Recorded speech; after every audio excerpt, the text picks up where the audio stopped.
Doctor, why do you wear a stick of celery in your lapel? Does it offend you? No, I'm just curious. Safety precaution. I'm allergic to certain gases in the praxis range of the spectrum. Well, how does the celery help? If the gas is present, the celery turns purple. And then what do you do? I eat the celery. If nothing else, I'm sure it's good for my teeth.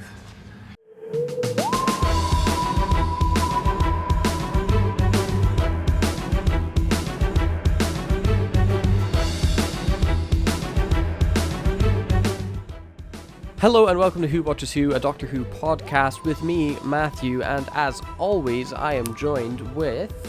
Hello, it's Scott. I was waiting for a very long whiff. No, but it's a short whiff today. You can never predict me. You don't know what I'm gonna do. You don't know what I'm planning. This week we are looking at the 5th Doctor as we continue our year-long gimmick of looking at every Doctor in chronological order. We just finished off Genesis of the Daleks for April, and now that it is May time, we are looking at Pete Davidson, the famous stand-up comedian who traveled back in time to play the Doctor. It was very strange. But before we get into any of that, Scott, I have something I wanna say that I don't know if you're aware of or not. But you're quitting the show? This is episode 100. Nice. This is 100 episodes of Who Watches Who, which is staggering. That is a staggering amount of episodes that we have done in, 2 years? 2 and a bit years? It is... We've only scratched the surface of what we could cover with Doctor Who. We've only done less than 10%. It's insane. Yeah. Not even some of the... We've still got some amazing episodes that we've just not even talked about yet, you know? So much Doctor Who. And so much Doctor Who to come. Hopefully this is episode 100 out of infinity and it doesn't end anytime soon. Or it could be the last episode ever. Who knows? But this week we are looking at the Caves of Androzani. I don't think I've actually said it out loud before. Caves of Androzani. Is that... Yeah? Yep. You got it. Yeah.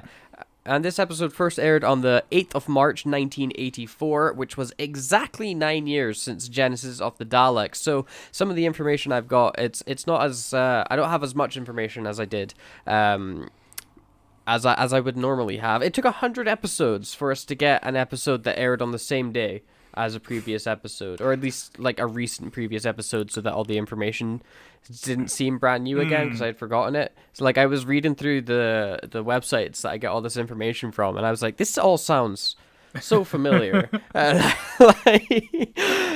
this episode first aired on a Thursday, which was a Thursday 39 years, 1 month, and 14 days ago at the time of recording. It'll be about 39 years and 2 months ago by the time it airs. So, almost 40 years since this episode aired, which is a long time. At the time, the U.S. president was a Ronald Reagan, and the UK Prime Minister was Margaret Thatcher. So, if you thought our current leaders were bad, Christ, could you guess what is at the box office number one? This is U.S. only. What is U.S. box office number one? March 1984. 1984, big year for movies. 1984. Can you give me a hint? Feet.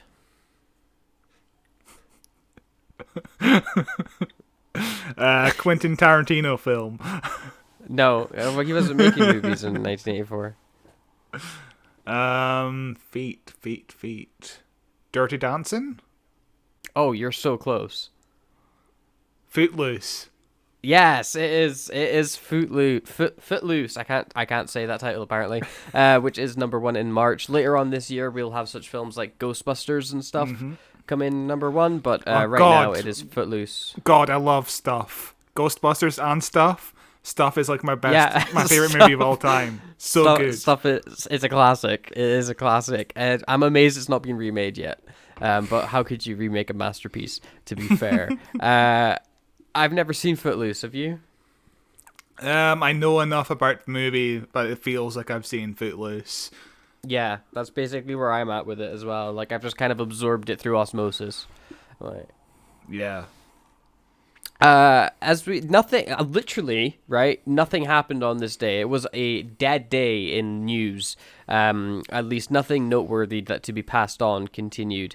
There was no information for things that happened on this day. But if we turn our eye back to history, I can read some more facts that I didn't read last week for whatever reason. In 1746, Duke of Cumberland's troops occupy Aberdeen. This is included simply because, we are a Scottish podcast located within the Aberdeen area. Not to dox ourselves or anything, but that is where we are. And I was looking into exactly what this meant.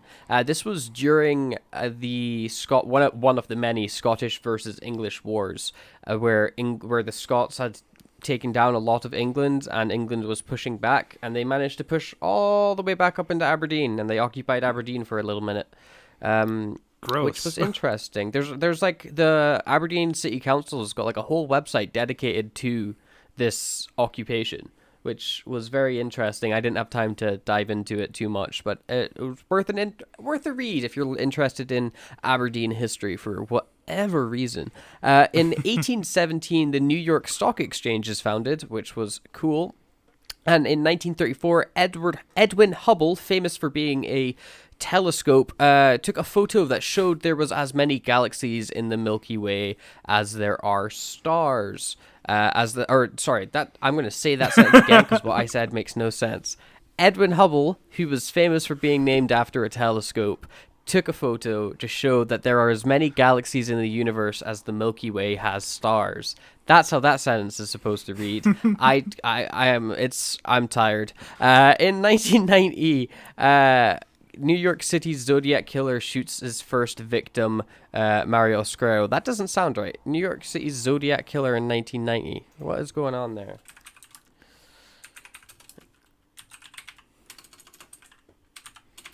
Wow. Zodiac was Live 70s. research. Live research. Oh, wow, okay. So there was a whole other serial killer called the Zodiac Killer, but he was called the New York Zodiac. Nice. And he was a serial killer in 1990 in New York. Except they know who this guy was, unlike the actual Zodiac. So he's a less good version of the Zodiac. There you go. That's interesting.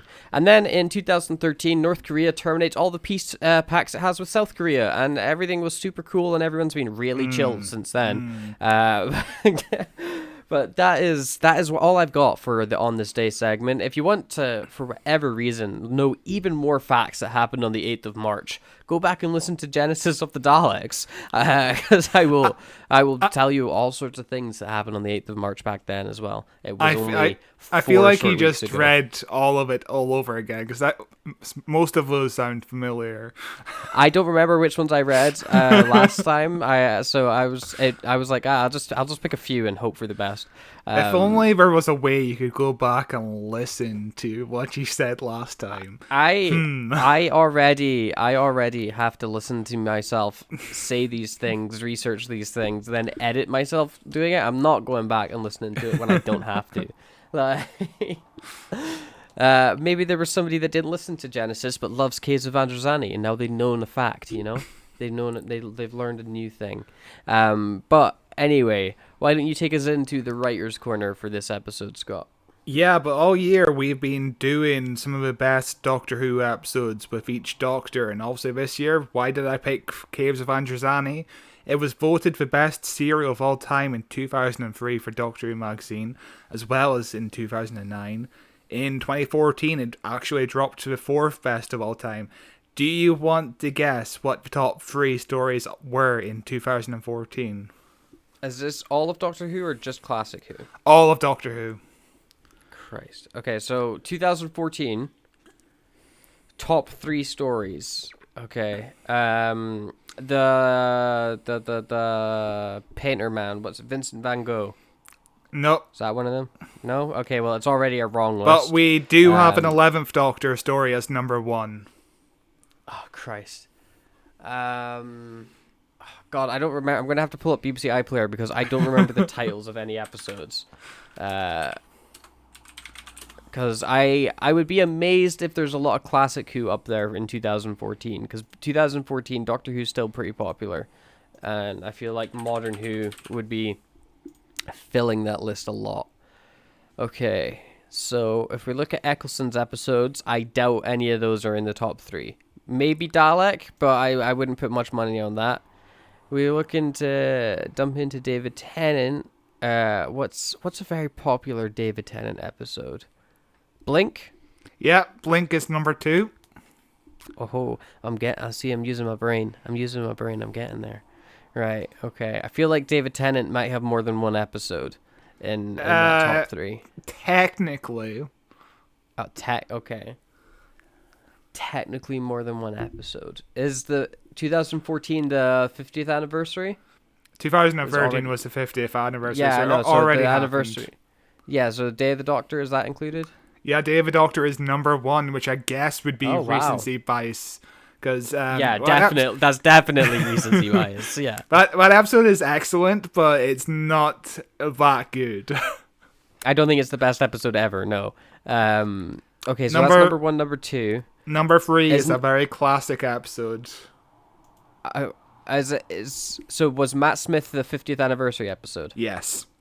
Okay, so number 3 is a Classic Who episode, were you saying? Yep. Or just yeah. Well, if it's a Classic Who episode, Christ if I know.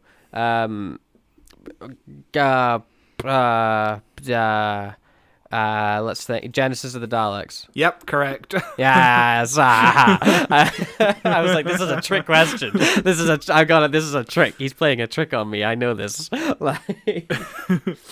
So yeah, I think number 1 is kind of discounted. You can't really count that as the best episode because, it just came out and everybody was so hyped about it. Everyone it doesn't was really so count. Excited, yeah. It was amazing. It was amazing when it came out. Like, it's still amazing. We covered it on the podcast recently. It's still amazing.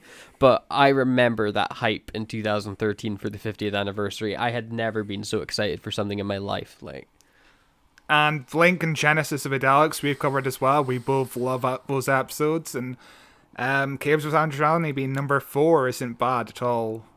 This was also Peter Davison's favourite story that he ever did, and it received the Guinness World Record in 2010 for the highest rated Doctor Who story with an average rating of 9.3 out of 10 on IMDb, which is now dropped to 8.5, which is still pretty fucking solid.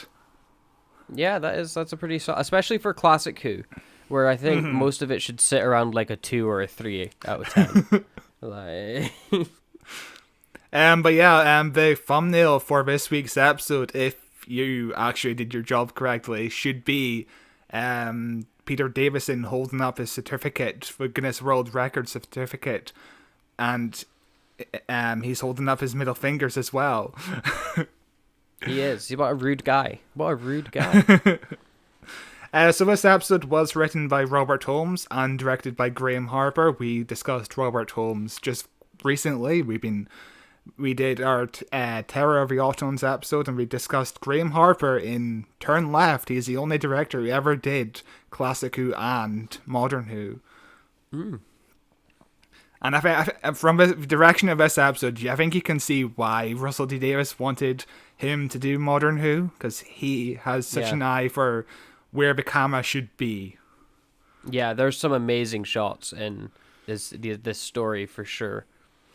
So the background for this episode is it started as a simple story about gun running, and then it expanded to being the big regeneration story.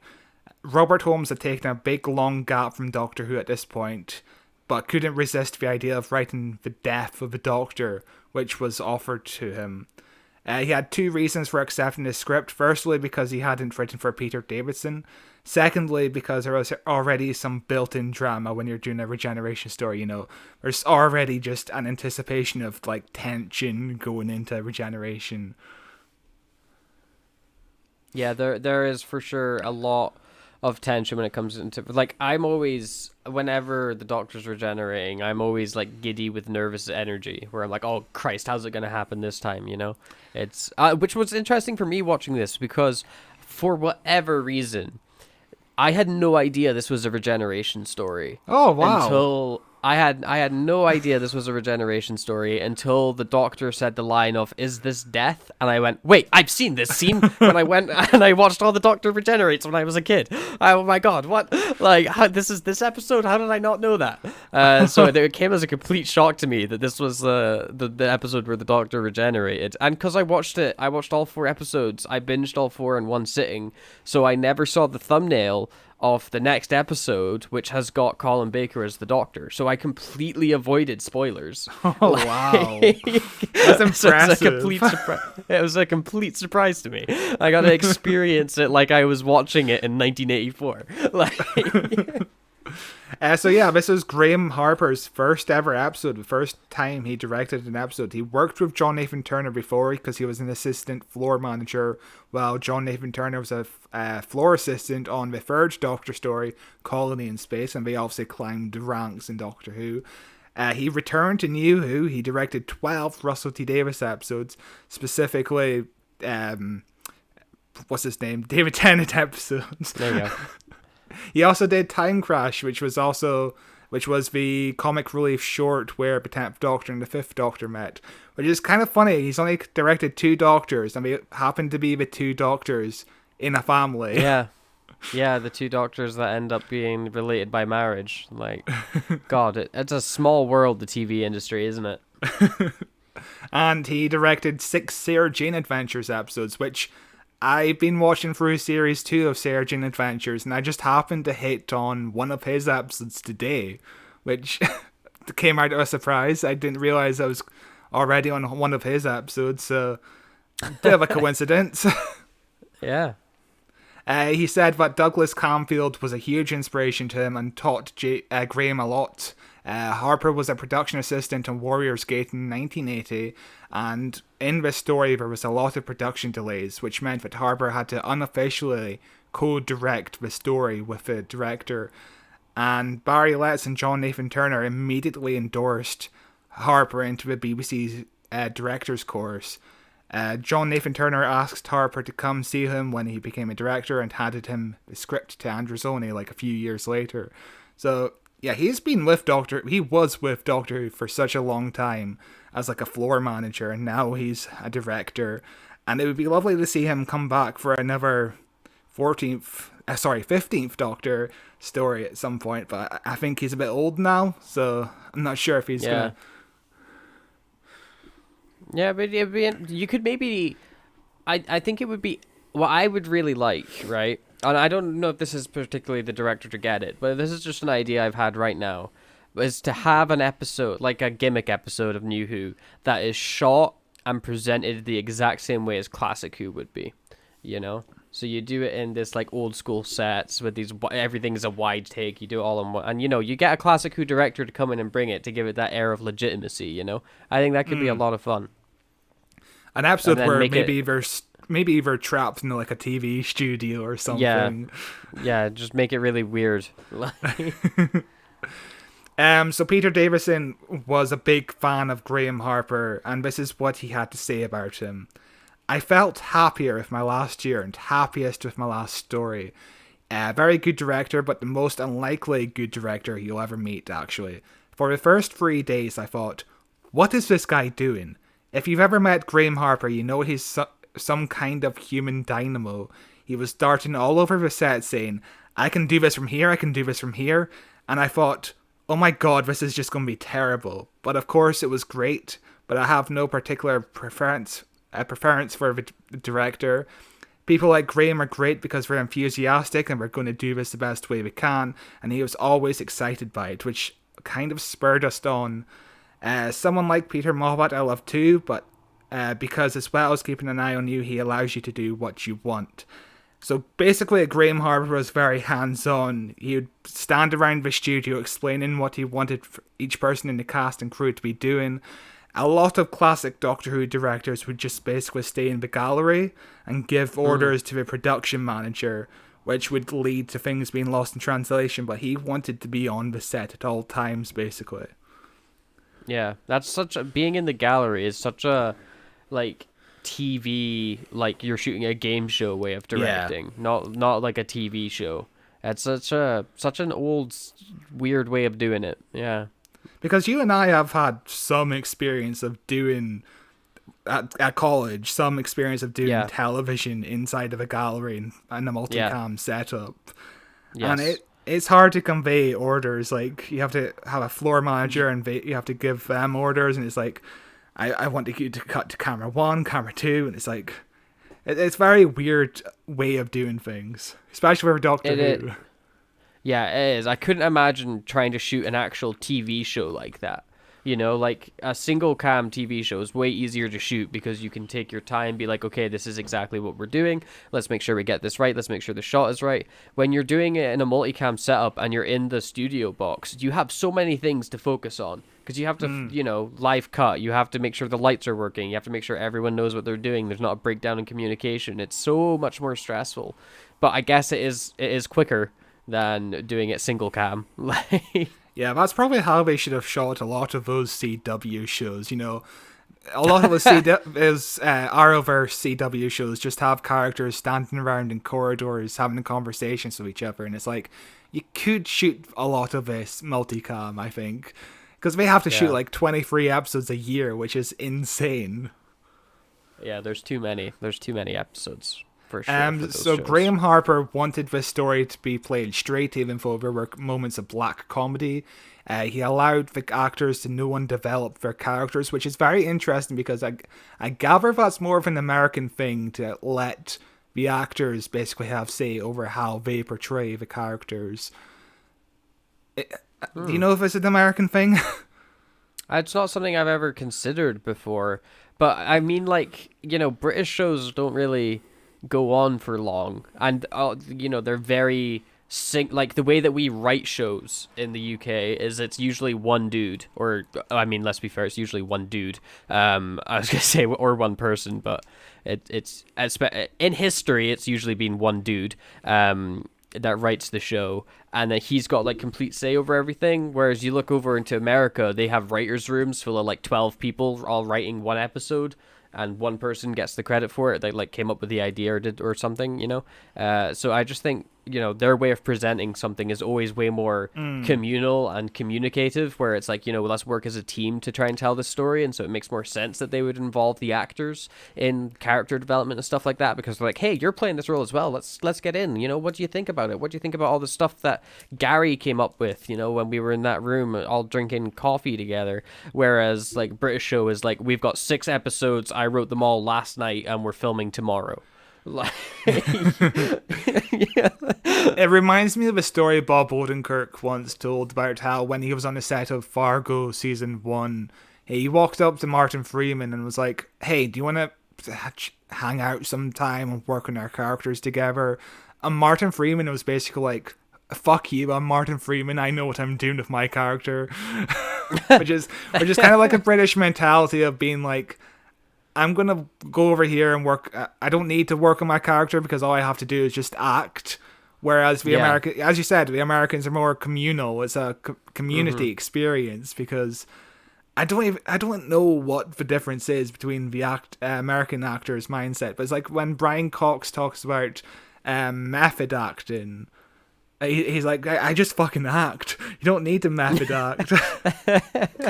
Yeah, I don't know. It's just, you know, as weird or as similar as the UK and the US and even Canada and stuff are, there is these huge cultural differences that is always like flabbergasting, you know, where you're like, wait, hang on, that's wrong, that you're doing that wrong, because we're so similar in so many ways, but there's just these certain different ways of thinking and approaching problems that we do differently, that they're always fun whenever you see them. And I definitely think TV and the way that we create things is one of those things.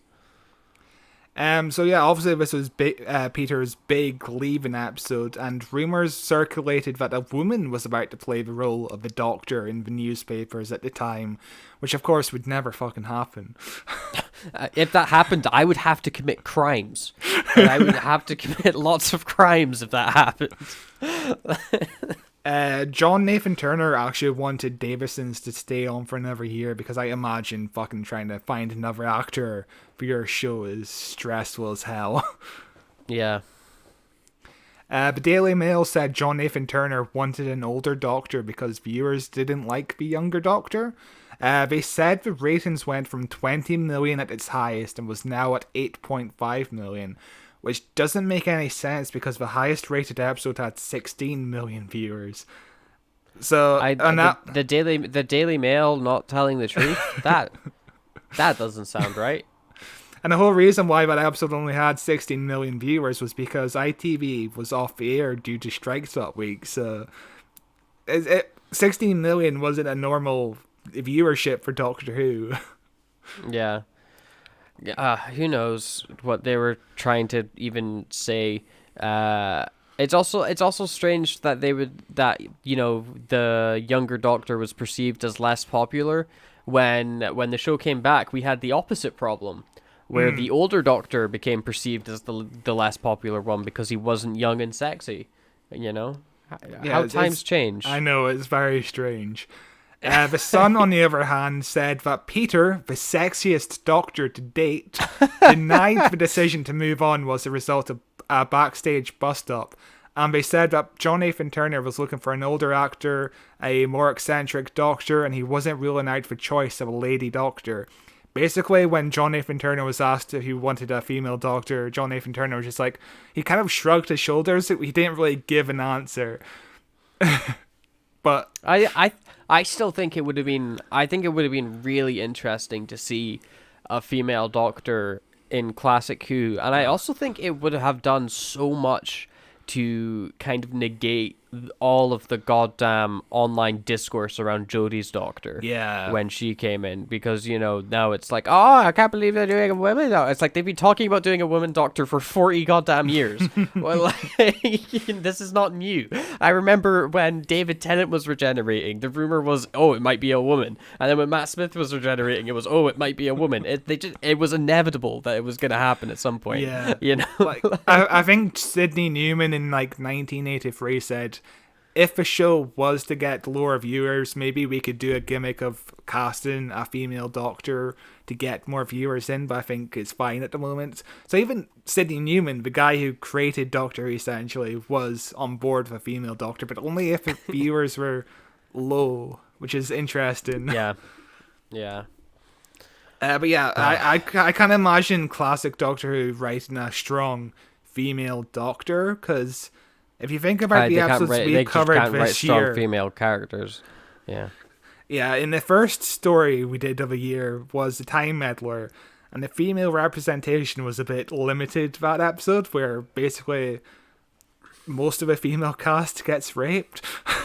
Yeah, but that's I think that's what would make it interesting, not that's a weird way to transition into what I want to say, but if you had a female Doctor set in Classic Who and you gave it to these Classic Who writers, where you're like, okay, the main character of your show, the hero of your show, is now this woman, so just by just writing the Doctor regularly, you are now writing an empowered female character. Congratulations, you've learned how to write more than a white dude. And I think it would just help improve the writing. It could have even helped improve the writing of the female companions if they were like, oh wait, hang on, this works. But that's just rose tinted glasses. Probably the female Doctor would just have her tits out every episode and not do anything. Yeah, given how Perry is dressed in this episode, I can't imagine. Yeah, oh my god, Christ. Costume choices for a female Doctor. It was literally 2 seconds into this episode, I went, oh my god. Some suggestions given by the press for the sixth Doctor was Brian Blessed, a game show presenter named Matthew Kelly, astronomer Patrick Moore, and even Peter Davison's wife. Brian Blessed would have been a decent Doctor, I think. I think I would rather Brian Blessed be the Master than the Doctor. Just because he's got that mental laugh and deep voice. He is currently, I'm not sure if it's currently, recently he was playing Omega from The Three Doctors. Oh, yes, I remember. We should listen to that sometime. I bet you it's shit. It's probably fine. So Colin Baker was announced as the sixth Doctor on the 20th of August 1983. The Daily Star announced his casting with the headline saying, "Heartthrob actor Colin Baker will be the sexy new Doctor Who." Heartthrob Colin Baker. I mean, okay, he's not a bad-looking dude, but I don't know. I think Peter Davidson's a better-looking guy, personally. I mean, if I just put up a picture of shirtless Colin Baker in between the two of us right now, which I will send to you later on. He is a sexy beast of a man. Right. Okay. I'm gonna have to take your word for it until I see this picture later on. It's not something I've ever seen. I'll actually send you to right now. I always think Colin Baker looks like he's always looked like 50 years old. And it's sent to you, my sir. That looks nothing like Colin Baker. That doesn't look like him. Like, it's insane, like, what a full head of hair and a mustache does to change your appearance. Because if you asked me to name who that was without knowing, I don't think I would have ever said Colin Baker. I can kind of see it in his eyes. I can see it in his eyes. That's the one giveaway. But I love Colin Baker. So we'll talk about Colin Baker more next week, obviously. Peter leaving was based on the advice from Patrick Troughton to only stay 3 years, and I think most doctors do tend to stick to this advice, you know. Even into New Who. New Who. I think actually David Tennant got the advice from Peter Davison, so I presume Jodie Whittaker got the advice from David Tennant, so it's handed down from generation to generation, basically. Like David Tennant got that advice from Peter Davidson, but clearly, like, he regrets listening to that advice. Oh God, he hasn't fucking left Doctor Who at all. Between the audios, he doesn't want to. He wants to always be in it. He always wants. He's like, I am the Doctor always. So Peter Davison told John Nathan Turner he'd be leaving after filming The Five Doctors, which was basically only a few months before this episode started filming. I think The Five Doctors was filmed in March 1983, and this episode started filming in December 1983. So it's a quick turnaround between, oh, maybe you'll be here next season, to, oh God, you're gone and I have to look for someone else. Nightmare. Yeah, for sure. So Robert Holmes had been written on the show since 1978, and for this story specifically, he was inspired by The House of Wax, Hunchback of Notre Dame, and The Phantom of the Opera, which I think The Phantom of the Opera, you do get big vibes from that movie specifically. I mean, just with the guy with the mask, you know. Sayward offered Holmes almost total freedom on Caves. The only demand was to write out the Fifth Doctor, which obviously Robert Holmes was the script editor for a long time, and he wrote for the show for a long time, so he deserves total free reign on this story, I think. Yeah, and I mean, it's well deserved and turned out for the best, isn't it? You know, being able to write freely. Ended up writing a pretty decent episode, I would say. It's okay. The original title for this story was Chain Reaction, and the title referred to the interlinked elements in a gun-running plot in the earliest outline. The Doctor would have died due to a combined exhaustion and physical wounds inflicted by the gun runners. I think the end death is much more impactful when he's poisoned and he has to save his companion's life. What I liked about his death, I mean, we'll talk about it more next week probably, is that it was like a recurring thing throughout all 4 episodes, was him and Perry getting weaker and weaker in each episode and getting sicker and sicker. Until it got to that point where he was like, "Oh crap, we're gonna die unless I can save you at least."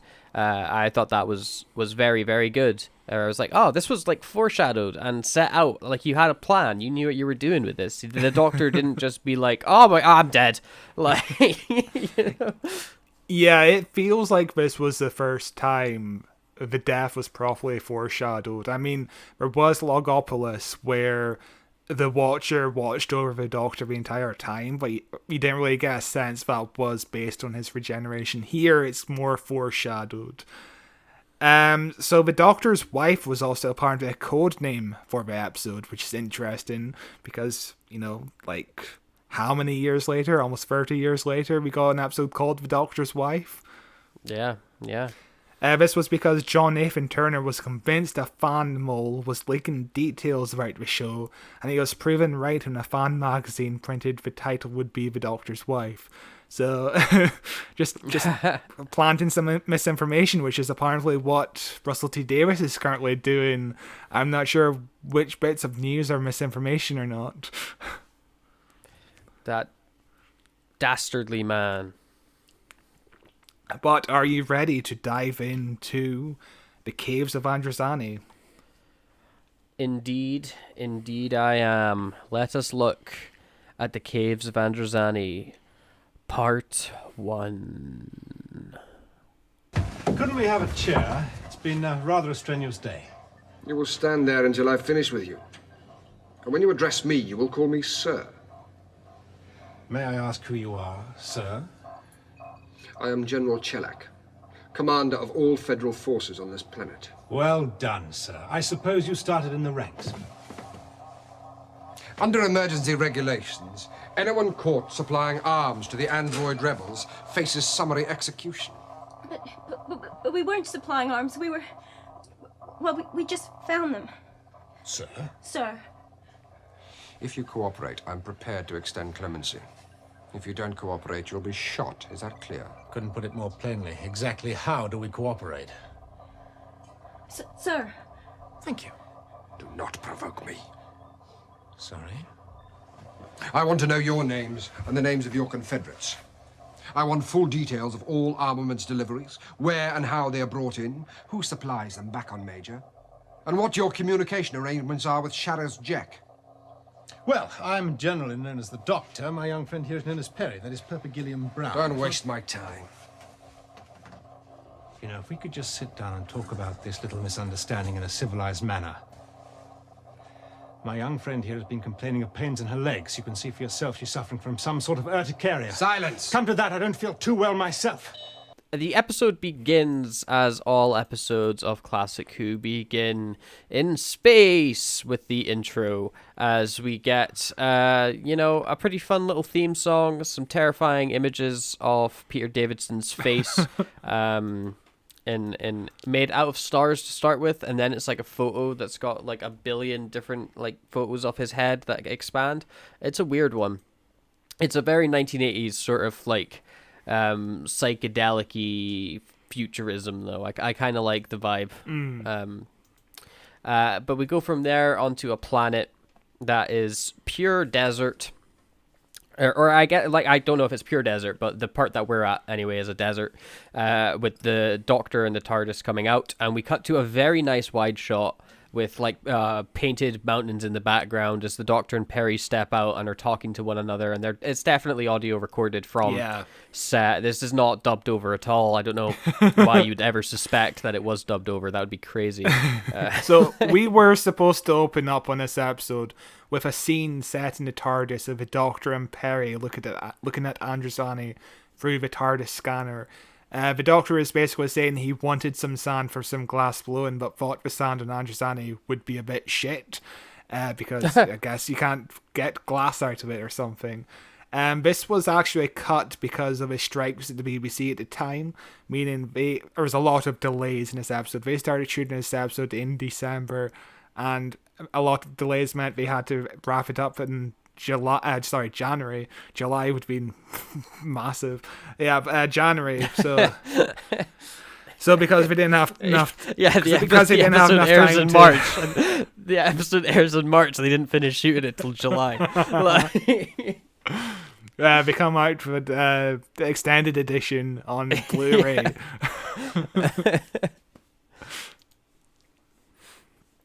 But they continue on. They find glass in the sand, and this is the shot where I was like, "Sweet Christ!" When it finally cuts to a close up with the Doctor and Perry, because Perry's like crouching down, and it's like you just didn't like. Does your shirt not have buttons? Like what? Like her costume is ridiculous. Yeah. So I think the last story, if I remember correctly, was called The Planet of Fire. So she is suitably dressed for the Planet of Fire. So she had to wear this costume she wore in the last story for continuity. She was very cold at this location on the day. It's December, remember. This is December. Yeah. What she says is, I remember the cameraman saying, "Slap your face, love, you're going blue." And then I got frostbite. And then I got pneumonia. And then Peter felt ill too. It was a pretty rough shoot. Funny? So, just an awful time for her. Yeah, but I don't buy.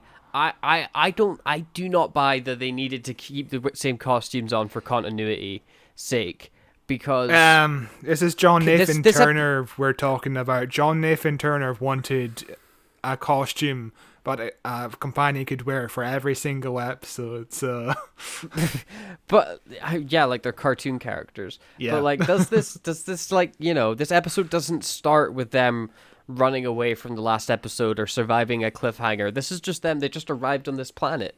Like, it's like a nice little adventure. So they have time to dress appropriately. Like, I know. This is not, it's ridiculous. Absolutely ridiculous. Yeah, this is John Nathan Turner. He wanted every companion, every character to wear the same costumes every single week. I think Nicola Bryant finally got new costumes beginning next season. You know, in Attack of the Cybermen opening up next season, she's wearing that pink clothing we commented on in that episode, which is maybe a bit too tight. Yeah. God damn it. I know. Classic Who is terrible for certain things, isn't it?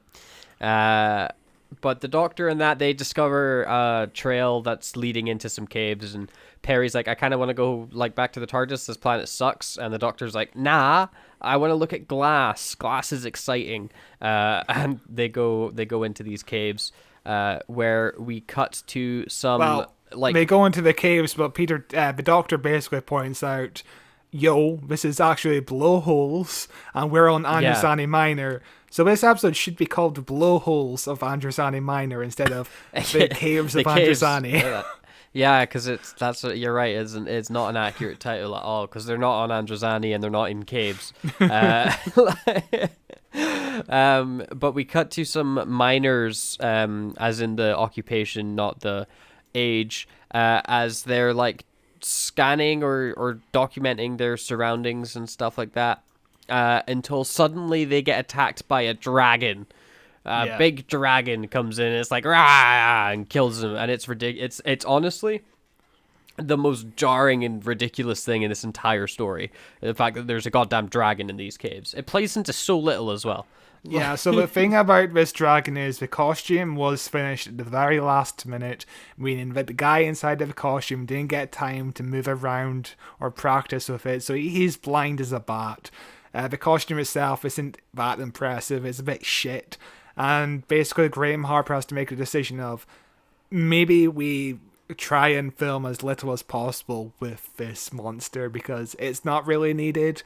And instead of doing, like, I don't know, 6 scenes of this monster, let's do 3. Like, they reduced the screen time for this monster, which is fair enough. That's a good decision from him. Yeah, that is. I would make the same decision, and I'm sure they probably would have wanted to cut it if they were like, you didn't make the dragon costume in time. Too bad. I guess we'll just cut it out.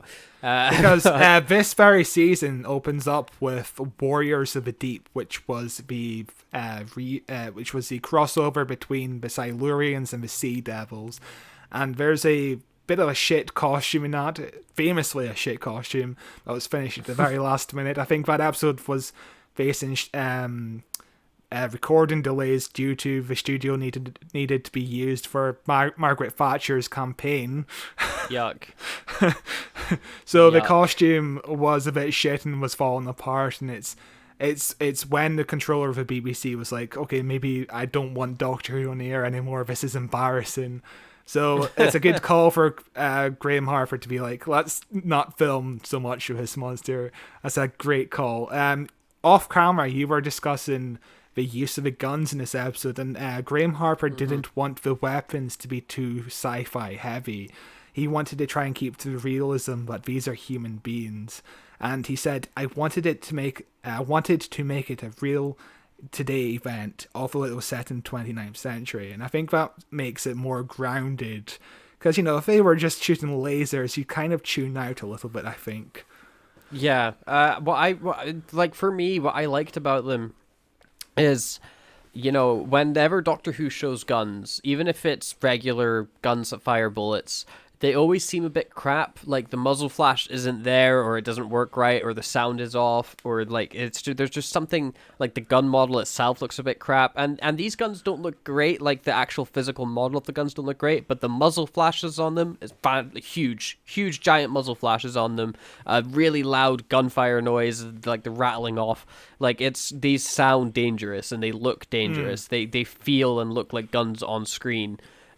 Which gives them this like aura of a threat that I don't usually get whenever a gun is in Doctor Who.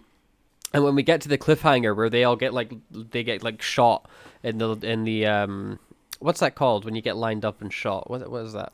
Execution. It's like a class. It's a specific type of execution. What's it called? That's gonna kill me. That's gonna kill me. Execution where you get shot by a bunch of people. Firing squad. A firing squad. You are correct. Yes, where the like that cliffhanger. I was like, oh damn, that's cool. Those guns are great. I thought that was pretty effective when it came to it. It's just I'm a big fan of these guns. I thought they did a good job. Yeah, I totally agree. It looks so realistic and just adds so much drama and tension to the story. Yeah, and talking about drama and tension, the Doctor and Perry are walking through the caves, and there's a great bit where they're like, how are we able to see what's going on here? How's there light in these caves? And the Doctor's like, oh, the rocks are like producing the light. Don't worry, they're glowing. They glow, which I think is a great way to explain away not having to give every character a torch. Like, you know? God, yeah. It's very effective. And then Perry decides that she wants to try out for this circus, and she does a forward roll down a hole. And you see her like bounce up and continue rolling or something, or like land on a crash mat through the hole, which is very, very funny. But they're supposed to that she's been like pulled in, or she slips through some rocks or something, but that staging did not work as well as I think they wanted it to. It comes off hilarious. Especially when she bounces up at the end. It's a bit... Nicola Bryant and Peter Davison have a big laugh about it on the audio commentary. Speaking about the caves as a whole, I think this is like the best caves that's ever been in classic Doctor Who. They look and they are lit in such a way that feel more realistic than usual. I'm like 50-50 on them, because sometimes I think they look good, and then sometimes I'm like, oh, that's a set. You're on a set. But for classic Who, 50-50 is better than the normal. I think this looks terrible. So like, but Perry ends up falling into like an egg mushroom thingy. I forget exactly what it is. I think it's a mushroom. And she's like, oh, this thing's gross and awful, and it's all over my leg. And then the Doctor like tries to eat it, and he's like, oh, it smells bad. But it's probably nothing to worry about. Let's not think too hard about what this is. Which I think is fantastic, because this is the thing that kills him. Yeah. You know? This little innocuous moment where Perry's like, oh, I stuck my foot in this accidental bit. And the Doctor's like, oh, I don't think it's anything to worry about. Which just makes the entire, like, idea of adventuring with the Doctor that much more terrifying, you know? Oh god, yeah. Like, this is Perry's first episode as well. This is her first time on another planet with the Doctor. Like, she only joined the show last week.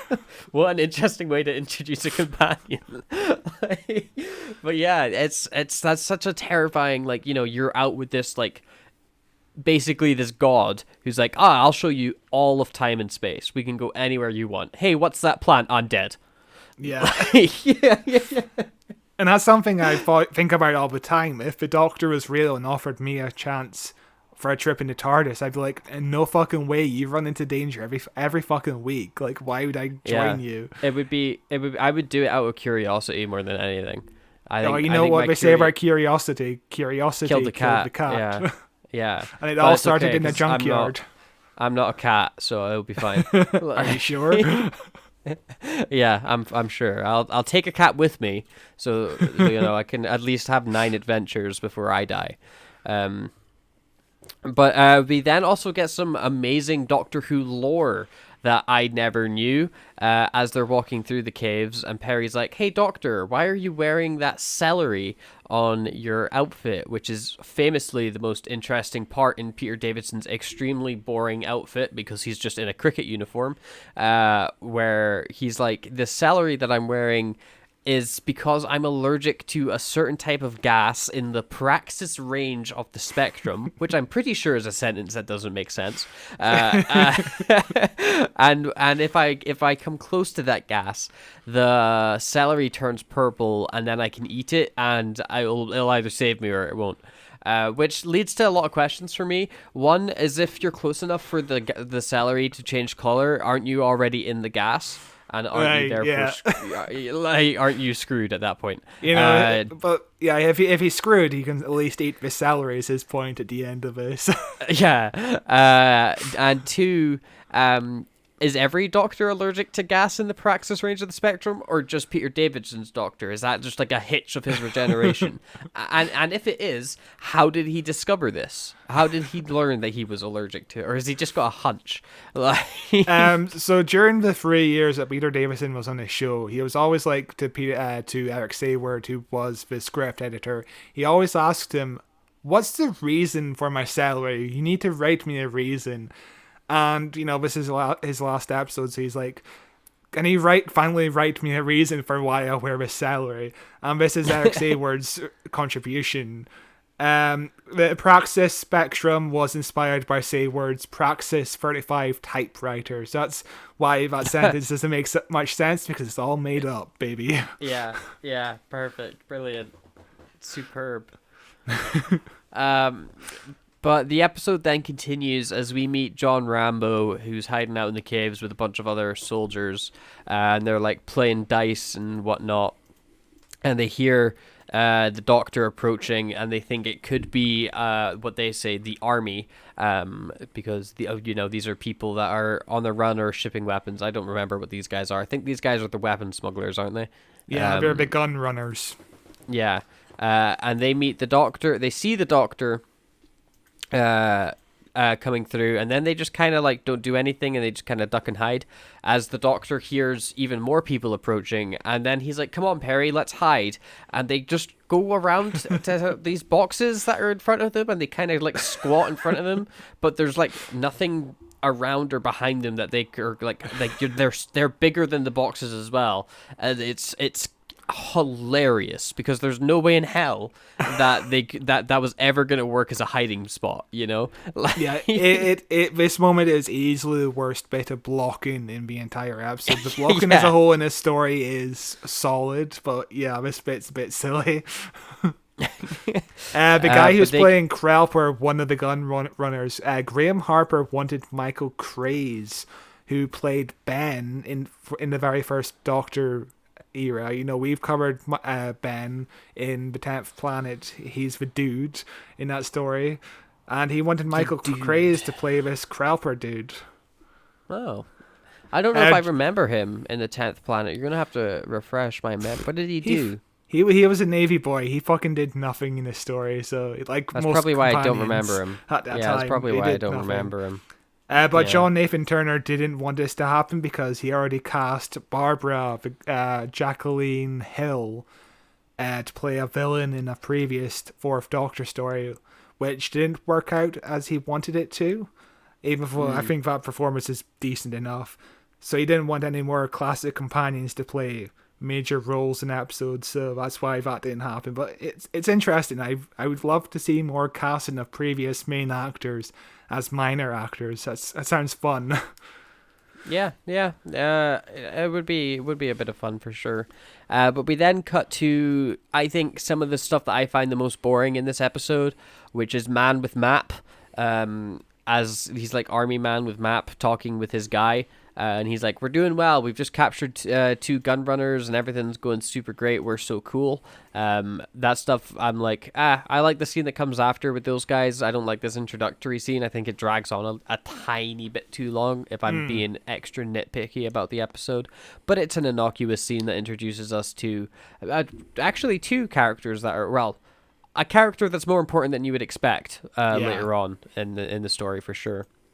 Then we cut to a completely different change of tone as we go to this purpley, bluey, pinky, futuristic, or like retro futuristic, like office space. It felt like when you showed me, because you sent me clips of this episode before I watched it, specifically clips from this scene. I was like, oh, this episode looks so campy and silly. I can't wait to watch it. And then when I put it on and it's all this like dark stuff in a cave, I was like, am I watching the wrong episode? Did I misremember what episode was called and I've put the wrong one on? What is going on? This doesn't seem like the episode Scott showed me, but no, it's just this stuff is so otherworldly compared to the actual cave things, which I guess makes sense because this dude is on Androzani Prime, isn't he? You know, he's on Major, Yeah, Major. He's on the big fancy planet where everybody's fancying in the future and not hiding in a hole. And this is where we get introduced to, we get introduced to probably my favorite character in the story. I think he's really cool, which is guy that looks in the camera.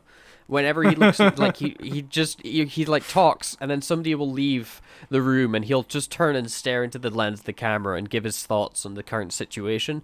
And I just like, this guy is like an energy. He's such a weird vibe, and I really dig the tone that he brings to this episode. And I wish there was more of him in it. I was really upset that he wasn't in more scenes. Like.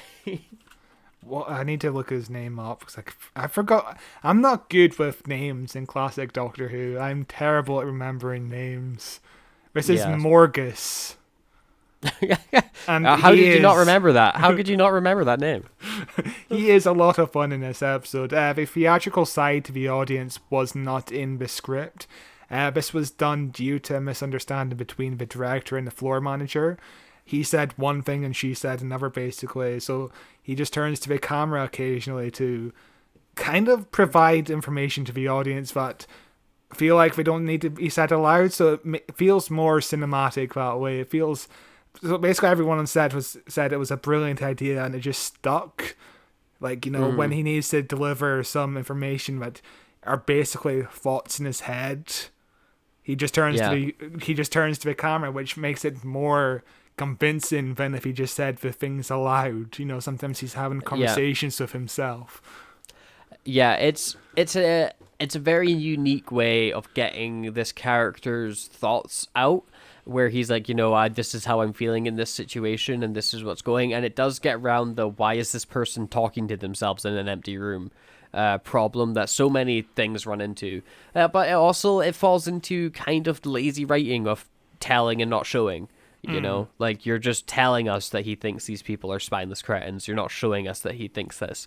But at the same time, it's really hard to show that this guy thinks that characters are spineless cretins when you've got 20 minutes and you've got 20 other storylines going on. So I really dig this way of getting information out. I think it's cool. I also like that it's not, at least to my knowledge, it's never really been replicated with any major villains. This is very much a this guy thing, and it could have been so easy to be like, oh, this is a really effective way. Let's just do this from like now on. Yeah, it feels suddenly more experimental than Doctor Who usually is, especially classic Doctor Who. Like, it just feels like it's very Shakespearean the way he delivers these lines as well. It just feels more experimental and just. I really dig it. I can't put it in words. I just really dig it. Yeah, I really dig it as well. Then we cut to a very good scene where the Doctor is led in to meet a boring mustache man with his maps. And I really like the scene because this here, Peter Davison, has never felt more like the Doctor to me than in this scene, where the soldier guy is like, you have to call me sir when you're addressing me. And then Peter Davison goes out of his way to say sir to him in so many condescending ways that the guy gets annoyed that Peter Davison is calling him sir. Like, it's brilliant. It's fantastic. Which is 100% what I do in this situation. Just piss off the guy in any way possible. Yeah, it's brilliant, and it's such a Doctor move as well. You know, it's such it feel like you could put David Tennant in this scene and it would go the exact same way. You know, you could put Matt Smith in this scene and it would go the exact same way. You put Capaldi in this scene, he's gonna swear at him, but don't worry about that. But what gets... Oh, yeah, and this is also where we get a little bit of foreshadowing in this scene where the Doctor's like, Perry's complaining that her legs are sore, and as I'm thinking about it, I'm starting to feel a bit sick myself. This is 11 minutes into episode 1 of a 4-parter.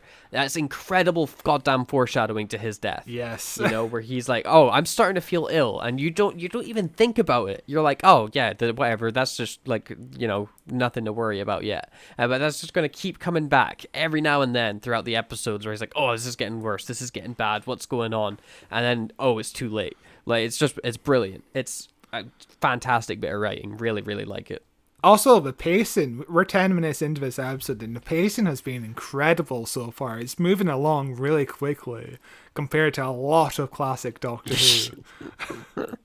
Yeah, I wish they spent more time walking around quietly, just kind of looking at stuff, but yeah, I guess it's all right. Then we get a scene with a whole heap of exposition telling us exactly what's going on and who's working with who, as Soldier Dude calls up guy that likes to look in a camera, and they talk about the gun runners, and they talk about how he's trying to like grab for power, and there's a lot of politics going on in this episode. But the thing that grabbed me the most actually was there's a shot they do that is an over-the-shoulder shot off the hologram, like, because he's like on like a video call with him, and then the camera goes behind the hologram, so the hologram is over the shoulder looking at the guy and I'm like, that's a fantastic shot. What a creative shot for classic Who to do. That's like a brilliant bit of like special effects, of planning, of thinking out what you want your shot to look like. I was like, oh, great little shot. Fantastic little shot. Only thing that lets this scene down when it comes special effects wise is, as far as I could tell, he's supposed to be projected onto the window, but there's like when he's like walking around the table, and when he walks around, he ends up going behind the hologram instead of in front of it. So the hologram is like in the middle of the room and not actually on the window. Yeah, but no, it's 100% meant to be in the middle of the room. That's why that shot is so impressive, because he walks around the hologram, which is the first time. Right. To me, it felt like a mistake more than anything, because there's no shadows anywhere, and to me it looked like it was supposed to be on the window. Like... Oh no, this is literally them showing off, because this is the first time this had been attempted in Doctor Who. Dave Chapman had done holograms before, but not to the extent of having a character walk around the hologram. This was done with an electronics device, effects box. Doing it live in a studio, it was kind of a superimposition of 2 cameras on 2 different people in 2 different sets at the same time, which is an incredible amount of work for something that's so easy today. And it comes across really impressively. Like, him walking around the hologram is 100% intentional, and that's just them showing off with their special effect. Nice. Well, for me, I was more impressed with the over-the-shoulder. I thought that was cooler. But yeah, the over the shoulder is a great little bit of cinematography. It's such an interesting idea, and Graham Harper does a lot for the camera in this story as a whole. It's some of the best cinematography in classic Doctor Who for sure. Yeah, and as they're talking, we cut to the Phantom of the Opera as we see a guy in like a dark clothing and a mask watching everything that's going on through various like he's just watching the episode as well, because he's got like a live feed to the Doctor Who show as he's watching. But we get an amazing shot of an extreme close up of his lips as he's like, oh, it's beautiful. And we see like this really weird mask that he's wearing on. It's like leather and black and white, and it comes across so creepy and weird, and I absolutely love it. I think it's such a cool shot. It's very cinematic as well. Like, Doctor Who never does close-ups like this. And we follow him around just a little bit, and the camera is handheld, which is also something that's not done in Classic Who a lot. And he kind of reaches out almost towards the TV screen with Perry's face on it. He kind of almost caresses the TV screen for a bit. But there's more caressing later on, so don't worry if that's not enough caressing for you. Never enough. Yeah. Goddamn. But they continue having a talk, and he wants to talk to the Doctor and Perry for a moment. But he doesn't talk to them for very long before he's like, I don't like you, go away from me. And he's also like, he lets us know that he doesn't want to be on Androzani Major, and he wants to be in the caves with the General, rubbing his shoulders and getting all close to him. And I'm like, that's an interesting line. What are you wanting to do that for? But there's a lot of things going on at foot politically, and there's a lot of people working together with means that we're not entirely sure what they're after yet, but it's all very interesting. But again, the pace is just going at such a quick pace, and you're never not interested in what's going on, because even if you're not sure what's going on, you're entertained enough, your attention is being kept to the screen. You know, and any other classic Doctor Who episode, this would be like episode midway through episode 2, because the pacing is just so slow. Yeah, that's what I'm saying. They're like there are characters talking, there is plot moving, there is actions happening, there's people with agency. We're introducing other characters that are interesting at this point, and we're only 12 minutes in. Like, there's been episodes of Classic Who we've watched where 12 minutes in, we've had 2 scenes, and one of those scenes was somebody, like, walking down a corridor. Like, so, yeah, it's a great way to open the episode for sure. The episode continues as we cut to our Rambo soldiers putting on a bunch of oxygen masks and throwing grenades at the other soldiers that look less like soldiers and more like miners, and they all explode. We then cut to Peter Davidson getting very upset that they've been basically ordered to their deaths, and he's like, what were you talking about? Why are we were innocent people, we were just explorers. And at this point the general guy is like, yeah, I kind of believe you now, for no reason. Like, nothing has changed in the last 5 seconds. Like, he was more than willing to think these guys were soldiers until he put him on call with his boyfriend back on Androzani Major, and then that dude was like, kill them, and then he's like, actually, I don't know if you guys are soldiers. Like, why would you change your mind now? I don't get it, but I don't get it either, but yeah, sure. Yeah. Then we cut to the world's smallest elevator as we see the politician dude chatting with a lady as the elevator's like going up, and it's a very effective like fake elevator with the lighting and everything and the sound effects and stuff. It's just like this was shot in a close-up for this effect to work, so their faces are less than 10 centimeters apart, and it is intimate. It is very intimate. You know, for the size of the elevator and the size of the 4x3 frame, they have to be that close, which is a little bit annoying, but the special effect of the elevator itself is impressive by classic Doctor Who standards. For sure. But they're just talking about how the like president or prime minister, whatever his name is coming, and he needs to get a nice little drink of the Spectrox thing, but he's only going to get 10 centiliters. He's not going to get any more than that because there's a shortage, and you know, rationing it out. You got to be careful. Even the president doesn't get loads. This whole plot line is very Dune, isn't it? The whole idea of, you know, there's a sand planet and the whole thing is about drugs, essentially. Yeah. It's some classic sci-fi. You know, you've got a planet that's got a resource and you're in charge of that resource, and then you wage like a fake war to pump up the price of that resource so you get more money and can take power. It's some classic writing.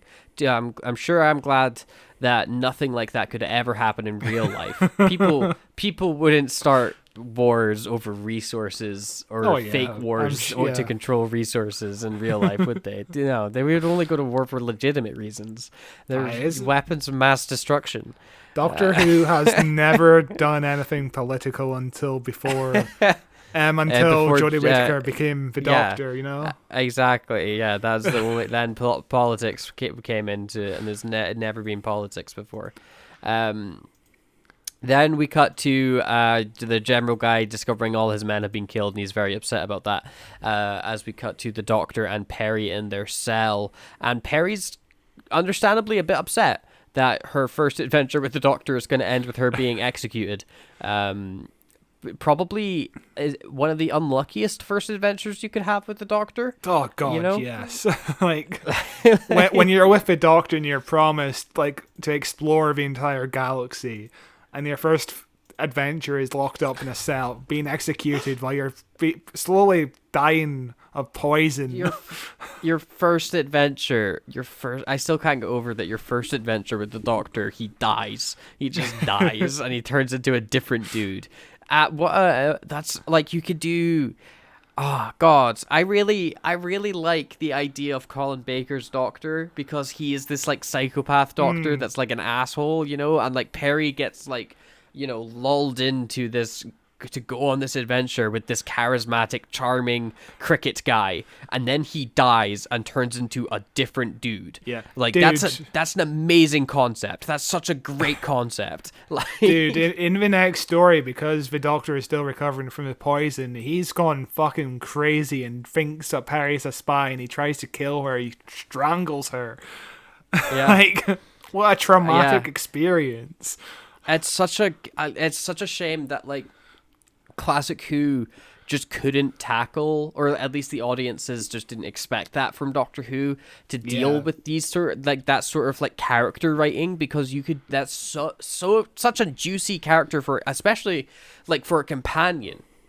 You could write such a compelling companion that has been basically like just thrown out of their world, thinking they're going to have an amazing adventure, to everything going wrong.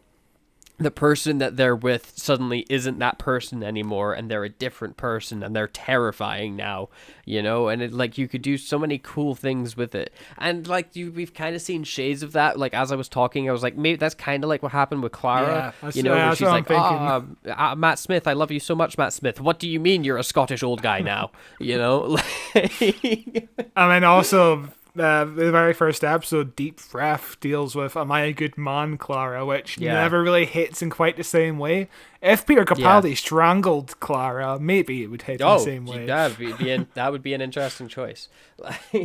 Instead, he makes a robot kill itself.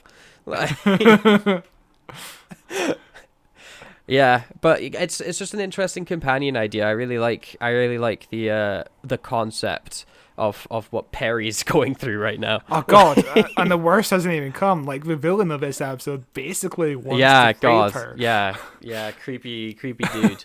Disturbing as hell. Who we actually cut to as he's stroking a picture of Perry with his extremely hairy hands.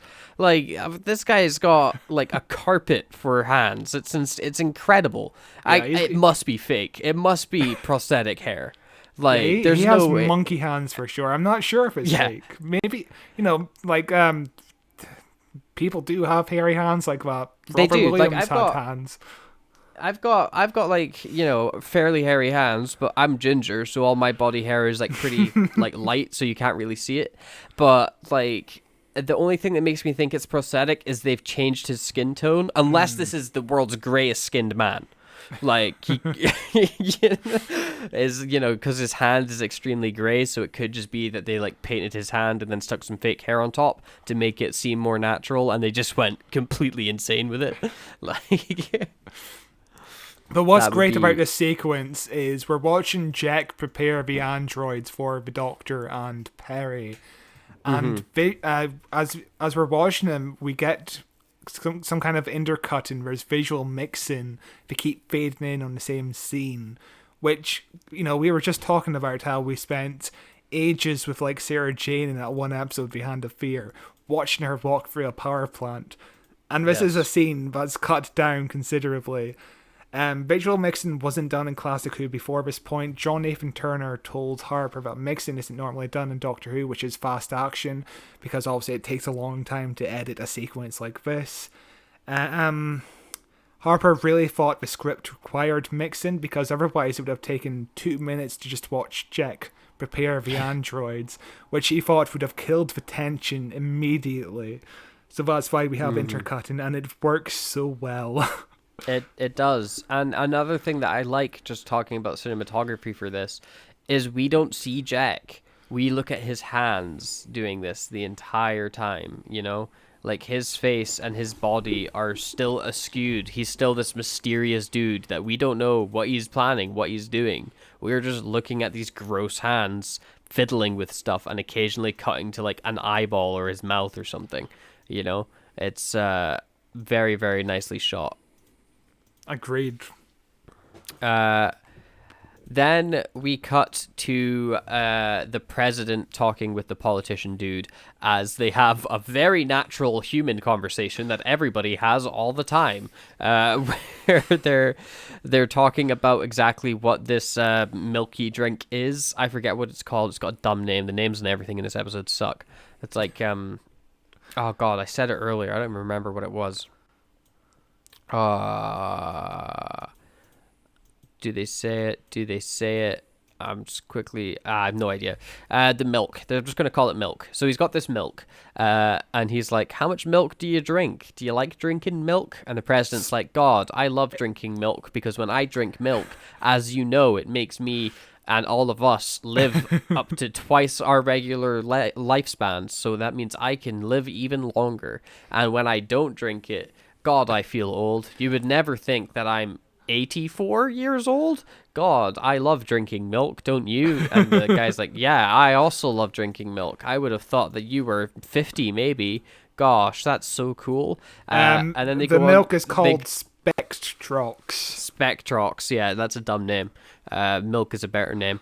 But they go on to talk about how the president is a bit suspicious that, you know, the market value of Spectrox has gotten so expensive, and that's because of this, like, the fighting and stuff that's going on this other planet, and you own that planet, and you own Spectrox, so you've got the most to gain from this, don't you, Mr. Politician Dude? And he's like, but I've been contributing to help people out and stop this war and whatnot, and that guy's like, yeah, but You've not gone beyond what people would have expected. You've played it really safe. You know, you've done just the right amount that people would think that you're not suspicious. You know, you're not gone like, oh, we need to end this right now. You've gone, oh, we should probably end this maybe.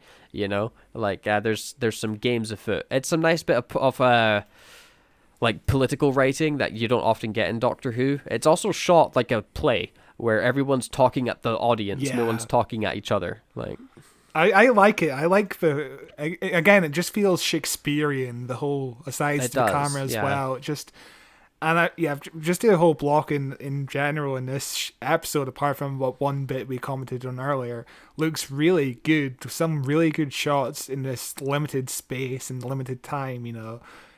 Impressive stuff here. It's very good. Speaking of things that are very good, we then get a very good shot. What you said is probably one of the best shots in Classic Who history, as we're looking through the prison doors of the Doctor's cell, which to me it's beautifully lined up as well, because it's like symmetrical, so that you've got a soldier in each gap. No one's getting cut off by the bars, and they're all getting, like, you know, rule of thirds. They're getting split properly. It's very nice. And then a guard walks up to the door, and he pushes in as the camera then pulls back, and the camera pulls back enough to reveal the Doctor and Perry standing there. And then the guy's like, okay, come with me. And then we push forwards again and go out the door. It's just a great little bit of movement. And, you know, all the camera's doing is going back and then forwards, but it's so effective, you know. And it's pretty difficult to achieve as well, because these are heavy cameras and it's big as well. And somehow the camera manages to go in between the Doctor and Perry perfectly. I don't understand how he managed this. Like, if the camera doesn't shake or anything, it's incredible. The only stuff.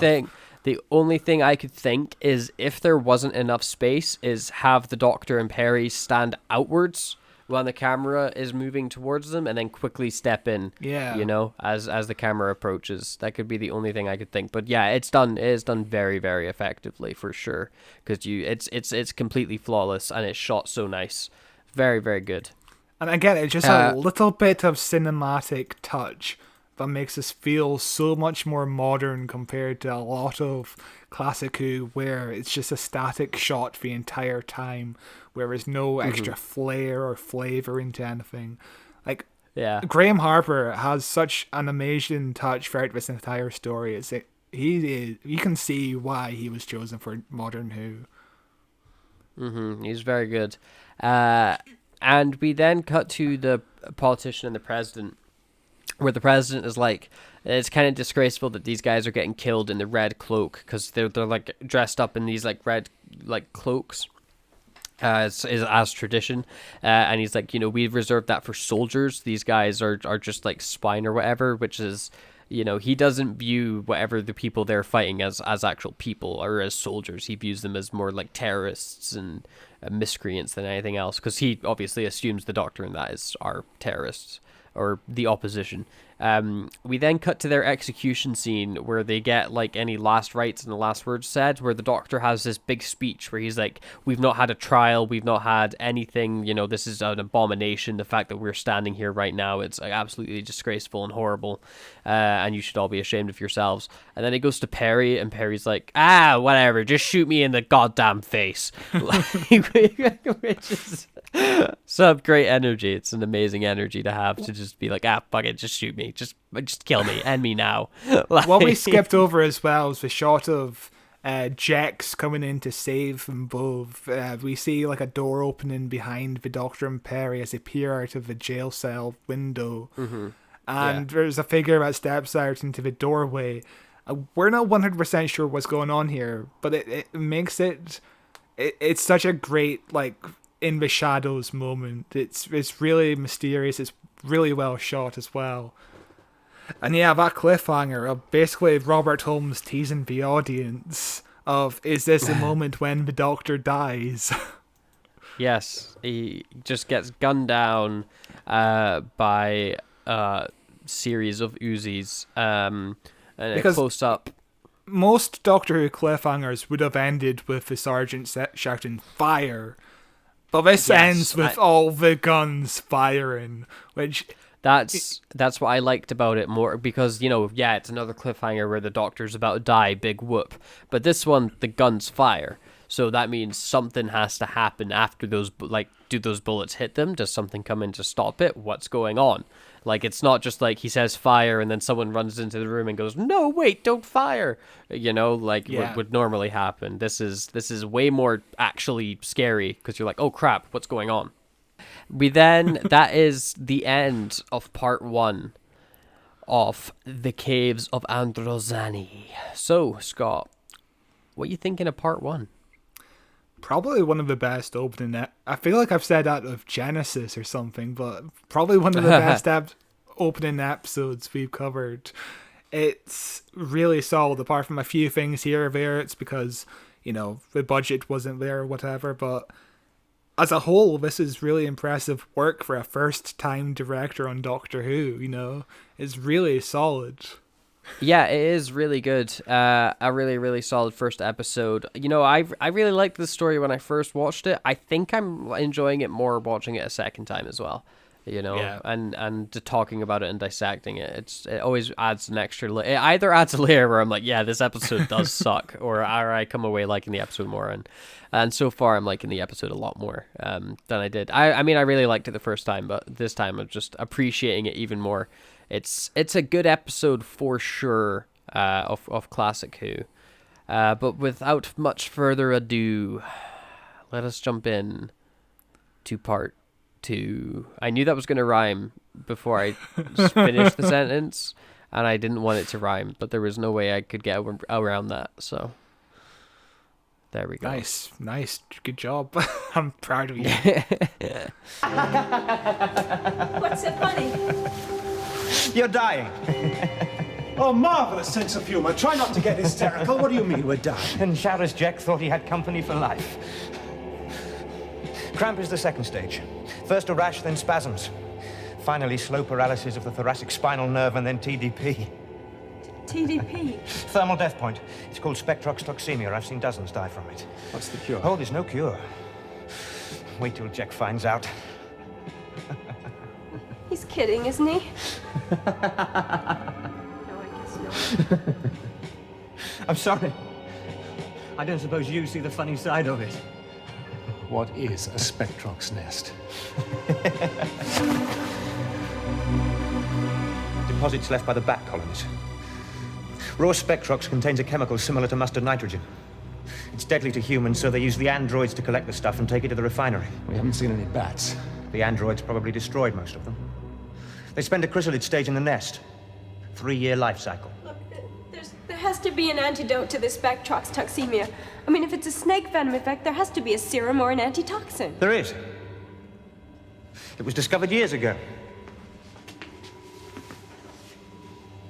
By Professor Jackich. Well, don't keep us in suspense. You need the milk from a queen bat. Trouble is, they've all gone down to the deeps to die. So you can't reach them. Why not? Well, for a start, there's no oxygen down there. What else? You said for a start. There's some kind of creature down there. Probably lives in the magma and comes up to the surface to hunt. It's a carnivore. Well, what's it like, this creature? Nobody's ever run into one and lived to talk about it. All they ever find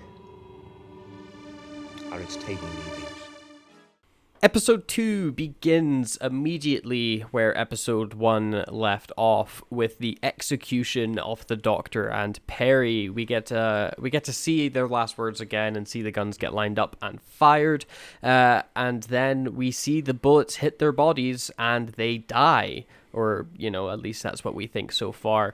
We then cut to the politician guy back on Androzani Major chatting with the president, or whatever his name is, trial president, I think is what they call his office that he's in, and they talk about how, you know, maybe their executions weren't necessary, maybe there was information we could have got from here, maybe this was a bit rushed and there's something suspicious about that politician guy, what are you playing at? And their conversation then continues on to talk about workforces and like various like issues within like places getting closed down and things like that, and the politician's like, oh, we'll just move people into labor camps and stuff like that, and that'll be fine.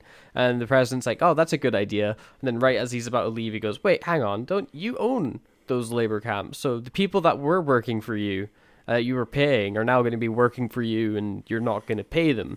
And the guy's like, oh, gosh, well, I didn't even think I didn't think about that. Oh, geez, oh, that would be.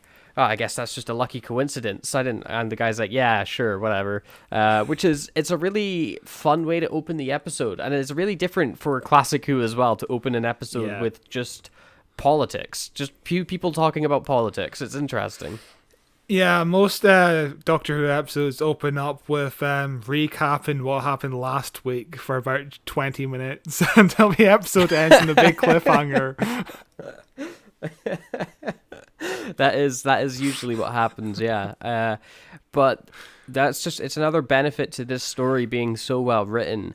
I don't think there's really an episode of filler. You know, There was never an episode that I was watching where I was like, do we need to be doing this? Is this necessary to the plot? Is this adding anything? All of the scenes are either really great character stuff or they're progressing the plot forward. Every scene feels necessary in its own way. This is a great episode. I think this episode might leave you wanting more, which is what you always want from any TV show or movie. You want more rather than less, because with Terror of the Autons, we just spent so much time, like one room, talking about what happened in last week's episode.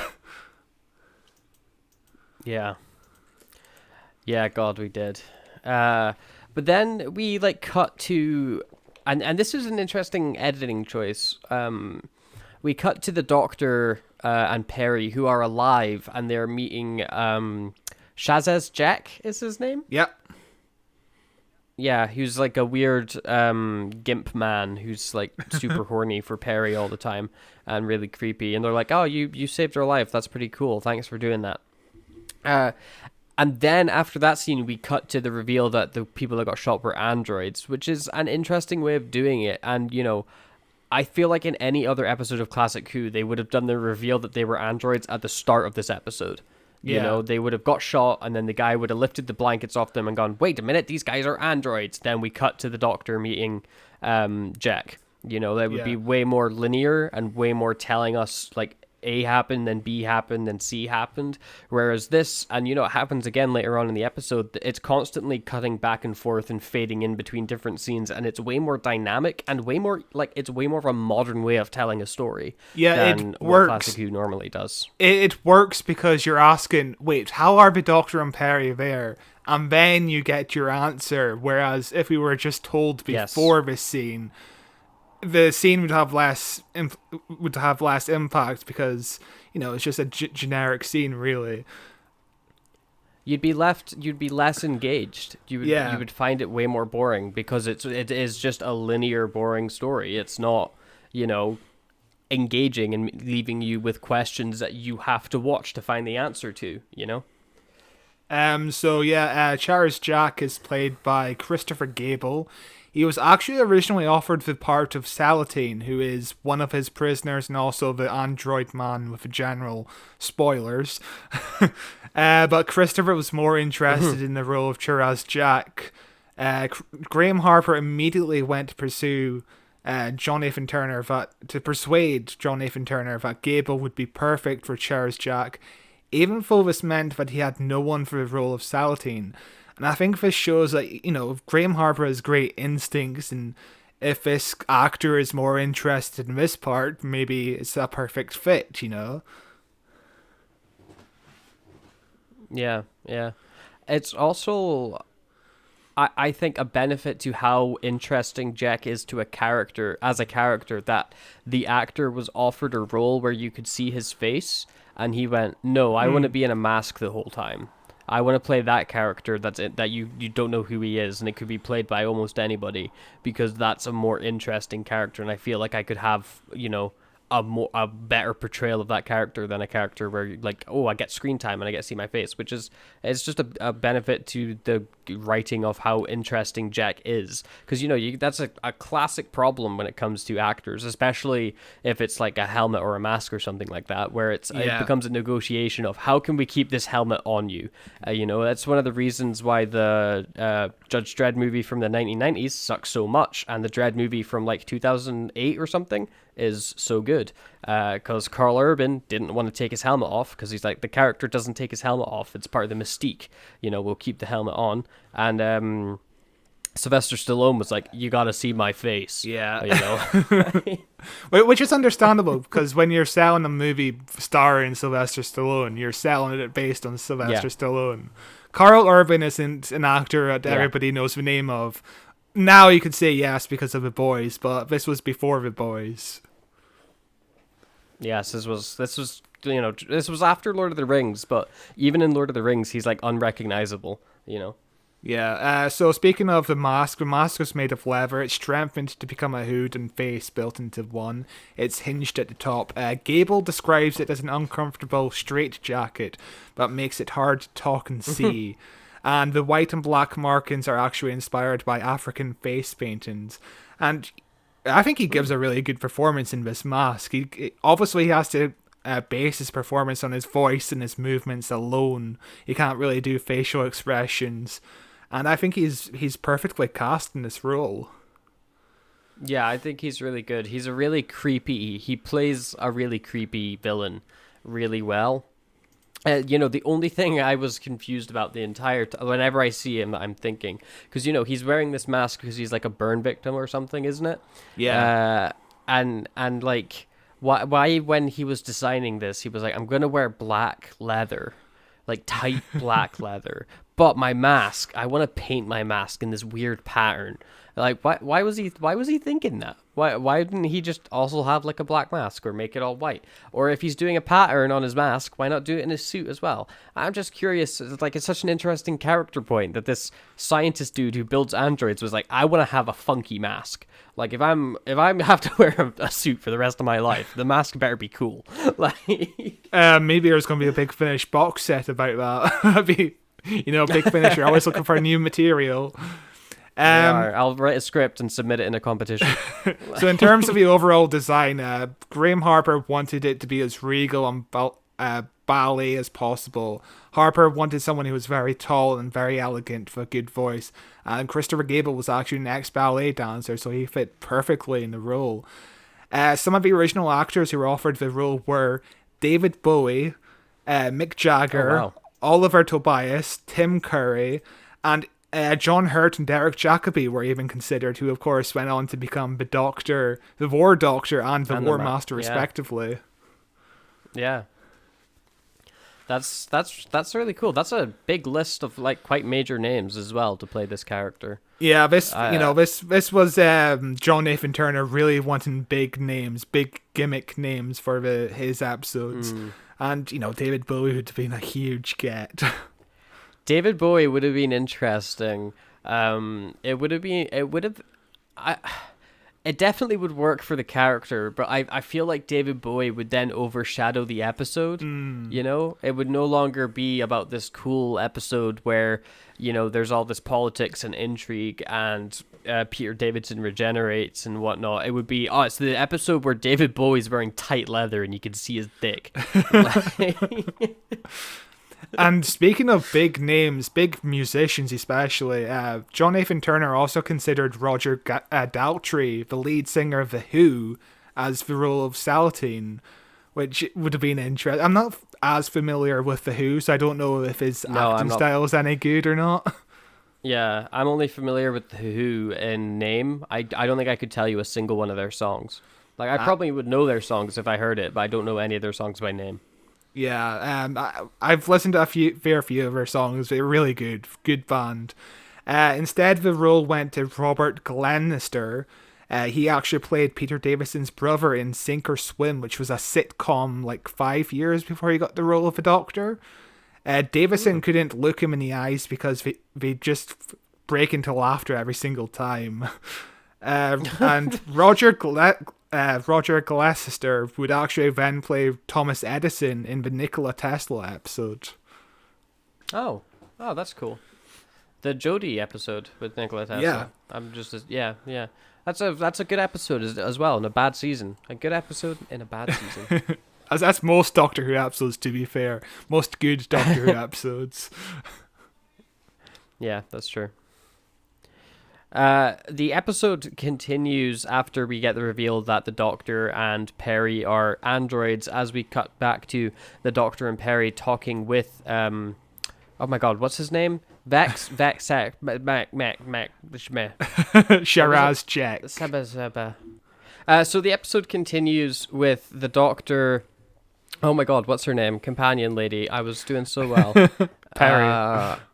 The Doctor, Perry, and Blackface Gimp Man sitting down having a nice little chat where he's like, I'll make sure you guys are super comfortable hanging out with me. We're going to be the best of friends. Don't worry about it. I'm not up to anything sinister. I'm not creepy. This is normal behavior. As the two of them sit there extremely uncomfortable. Then we cut to a man exposing his penis to another man as he towers over him, sleeping in the desert or the quarry, wherever they're at. And this is the mercenary type folk. It's an interesting shot, having the legs above him and him like shot in between the legs. Again, like the cinematography in this story is leaps and bounds better than what most classic Who is, but some of these shots leave some questions to be asked. There was that one shot in The 10th Planet where Cyberman is spreading his legs and there's a guy lying down behind the Cyberman. We zoom out on the camera, if you remember that shot. Yes, I do. This is such a strange shot. This one's a little bit more natural, I think. Because there was no reason for the Cyberman to spread his legs like that. Well, there's one reason. There was one reason. What is it? What is the reason? Penis. The mercenaries start talking to Rambo, the leader of the mercenaries, that they want out of whatever the job they've got right now. They want to go. They want to get paid. They're done. And they're like attempting to stage a coup against their leadership, but it quickly goes awry when the leader's like, I have a bigger penis than you, and he like grabs him, threatens him with a knife, and he pushes him up to the edge of a cliff and then sticks a pill of cyanide in his mouth and calls him a slut. It's a really really violent turn for this episode, and that slut thing, I don't know if he's supposed to say slat. The subtitles say slat. My ears, yeah. I have seen this clip like 4 or 5 times now. He says slut. He says slut. Like it's 100% meant to be a slut, which is a made up term by Robert Holmes. But on the DVD, at least for the extended scene, Stott says, "Come on, you slut," which is, I've sent you the image. It's very interesting to see the two side by side. I don't understand why. How did they not realize that maybe the word wasn't slut? It's a Saturday afternoon kids show. They probably weren't going for slut. You slut. But again, it's a Saturday afternoon kids show, and this is a dude threatening another dude with a knife, hanging him off the side of a cliff and putting a pill in his mouth. Is slut really the thing that is bad in this scene? I don't know if it is. I feel like the priorities are a bit mixed up there. Like, yeah, but the way he's hung over the edge of that little cliff there is pretty intimidating, isn't it? Yeah. It's I do like this scene for as weirdly dark. Like, I think it's probably the darkest scene in the episode. You know, it's comes out of nowhere. It's like, oh my god, this is so aggressive so suddenly. But I guess it's telling you everything you need to know about this mercenary leader dude. He is not somebody to mess around with, because he will call you a slut.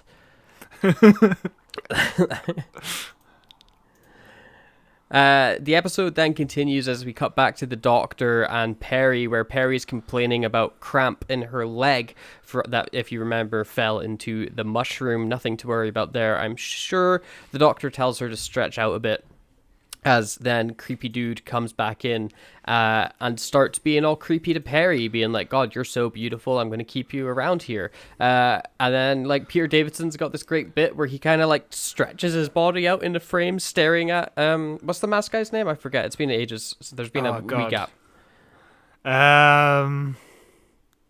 Shiraz Jack. Jack. Yes, I knew it had a weird Shiraz name. Jack. He's like coming up, staring at Jack, like, oh, what are you saying? I'm gonna step in between you two right now.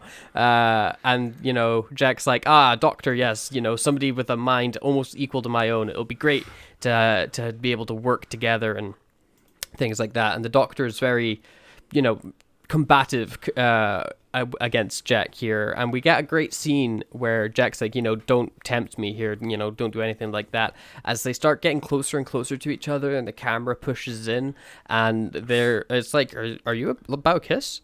Like, if you swelled some music up, it would be like a romantic scene. Like, the doctor even, like, eyes up Jack. Like, his eyes go up and down his body, and he's like, oh, gosh. The energy is really weird in this story.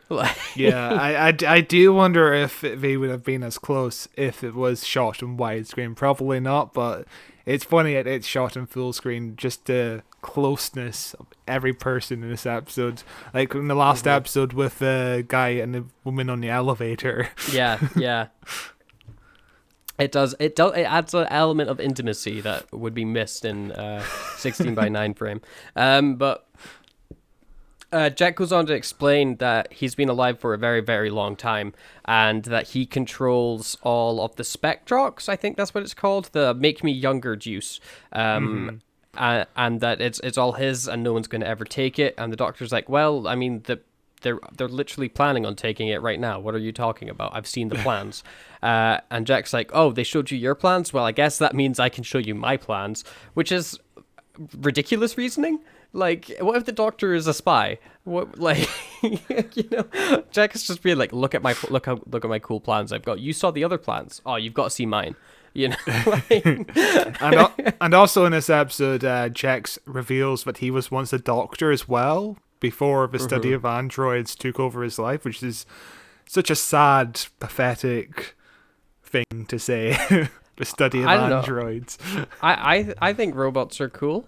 I think they're cooler than, maybe he was like, you could be a doctor of anything. Maybe he was like a doctor of, I don't know, paint. Something that is cool, but why did you get a doctorate in it? And he's like, oh, robots are cool. I'll just switch careers. I no longer care about green. I'm gonna go look at robots. He never said he was a doctor of medicine. True. But he's basically being like, the general and that are taking forever to get here. By the time they actually do reach me, I'll be able to defeat them. I've got everything calculated out perfectly. There's nothing that politician guy can do to stop me. And then we get a very nice little transition where it like fades between Jack and the politician, and it's almost as if they're staring at one another. As we cut between these two scenes. Very good.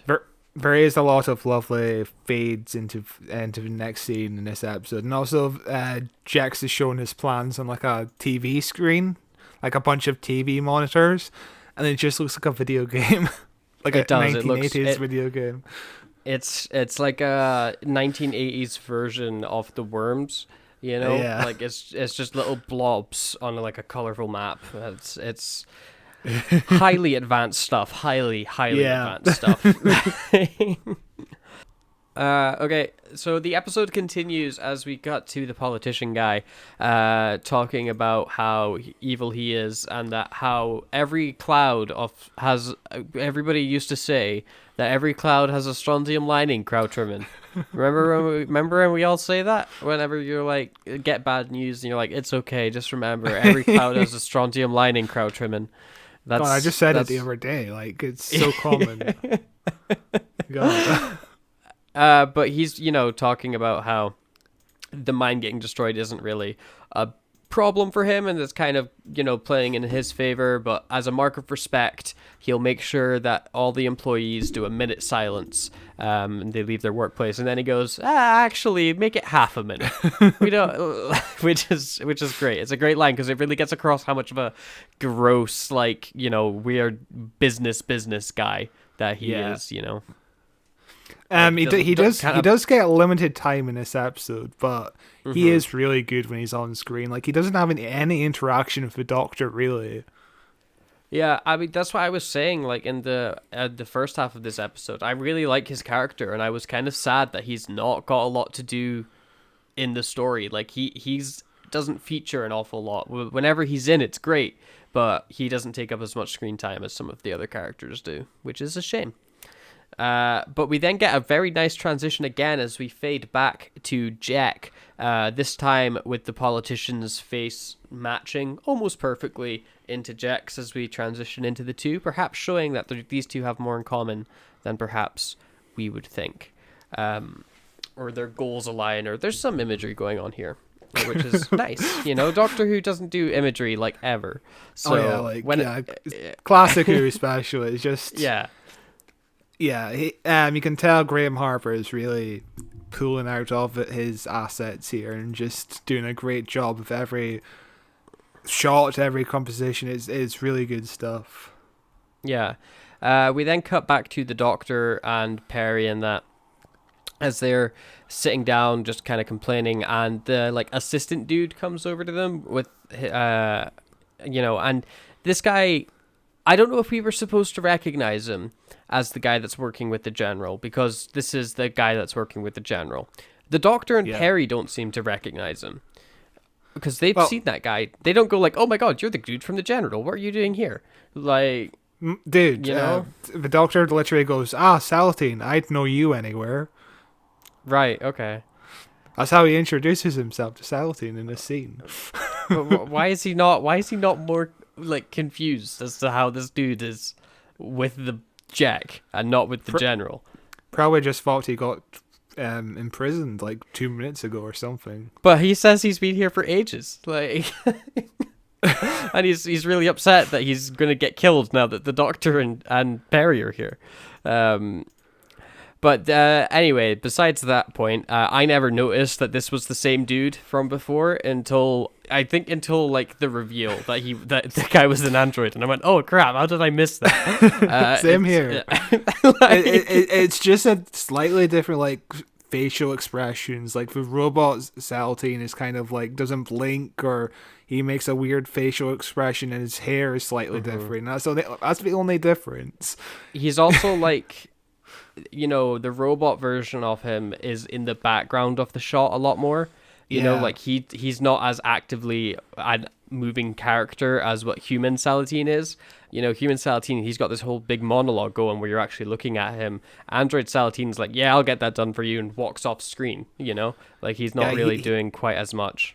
Yeah, he is definitely one of the most background characters of episode 1, I would say. So you're not really paying attention to what he's doing on screen. He's more of a someone for a general to give orders to. That's right. Yeah. But he finds out that the Doctor and Perry touched some mushrooms and that they're dying, and he finds this so hilarious he forgets how to laugh like a human, where he's like ha ha ha ha ha ooh, ha ha ha. Like it's some of the worst fake laughter I've ever seen in Doctor Who. It's brilliant. I just love when Doctor Who actors do it so campy and over the top, and yeah, it's ridiculous. I love it. Yeah, it's very good. And he goes on to tell them that they're basically doomed. They're going to die. There's no cure, but there is actually a cure, and they just need to get this thing and they'll be fine. It's some of the weirdest dialogue because he straight up says there's no cure, you're screwed. And then about 30 seconds later, Perry's like, but isn't there a cure? Isn't there like a detox and anti-venom? And he's like, oh yeah, no, we knew about that for years. We discovered it ages ago. It's like, but you just said that they couldn't do anything about it. Like, but it doesn't matter. He tells them how to get the cure, and then he gobbles up some porridge like nobody's business. He takes a huge scoop. He takes a huge spoonful of that, and you watch him lick that spoon clean. He devours that. It's strange. Yeah, it's the sloppiest porridge you've ever seen. It's just like it's almost blue. Well, blue's got all the best antioxidants. That's a Always Sunny reference to anybody. My that's favorite show. Cool like me. It's a great show. It's coming back soon. Are you looking forward to that? It is insanely soon. They were shooting it this month, and it's coming out like next month. Like good for them. Crazy turnaround. That's like Doctor Who levels of turnaround right there. God, where are we now? We then cut to Jack as he's organizing a meet to, sell off some weapons or have a deal going on. And then we cut back again to the Doctor and Perry as they're discussing, like, is there any way that we can actually get out of here? What are the androids going to do? And, Salatine's like, the androids are going to shoot any human they see. If they see a human, they'll go bang, bang. Regardless, even Jack himself wears like this belt thing to stop him getting killed. And the Doctor's like, oh, I wonder how that belt works. It's probably something to do with science jargon. And Jack's like, you're right. It is almost something to do with science jargon. You're very smart, Doctor. We're very smart together, which is great. We then cut to and this is I think supposed to be the giveaway, because Jack's like, oh, Salatine, he literally says my facsimile, I can't know how to say that. Basically, my android of Salatine is with the general right now, without saying androids. And we then cut to Salatine standing with the general. I, for whatever reason, still didn't get this guy was an android. Same. Until the reveal, until the general goes, he was an android all along. Like, and then it was like, right, okay, I get it. Like, I think it's just that this episode is so fast paced compared to a lot of classic Who that you're just kind of along for the ride, and it's like you're not really a lot of the information that's happening on screen isn't really sinking in until it's too late. Because the scenes are very short and there's so much information conveyed in these scenes as well. It's really quickly paced for classic Doctor Who. It is. It's very well paced for classic Doctor Who. I don't know why. Maybe like my brain just wasn't working when I first watched it, because it's so obvious, and like just watching it back now, knowing he's the android, I'm like, God, how did I miss this? You know, because it's not hard, and they spell it out for you. And you just touched on it there when you, Jack says a word that you don't know how to pronounce. Robert Holmes. I can say it in my head. I just can't get the word out. Robert Holmes loves his old-time fashioned words. He just loves inserting them into his script. He's just fascinated with the English language and just words that have died out centuries ago. Sounds like a nerd. We then get to learn a bit more about Jack as Perry's like, why do you wear that GIMP mask? And he goes on an extremely long monologue talking about how he was working with this guy, and then he was betrayed, and he was trapped into this room, and he managed to crawl his way out of this room and end up in like an oven, and the oven was on, and it burst up into flames and melted his skin. And Perry's like, oh, so you were burned. Which I thought was hilarious, because he went on this extremely long monologue, and she's like, "Oh, right, okay, you could have just said you've got burns on your face. That would have been a lot easier." Yeah, he gives a really good speech here. It's really captivating, and he kind of reminds me of Jeremy Irons in The Lion King. His voice, it's kind of got like a sarcastic tone to it, if you know what I mean. Yeah, I get you. It's good. I really like his performance. He gives it his all. You know, he's very physical. He is very committed in this episode.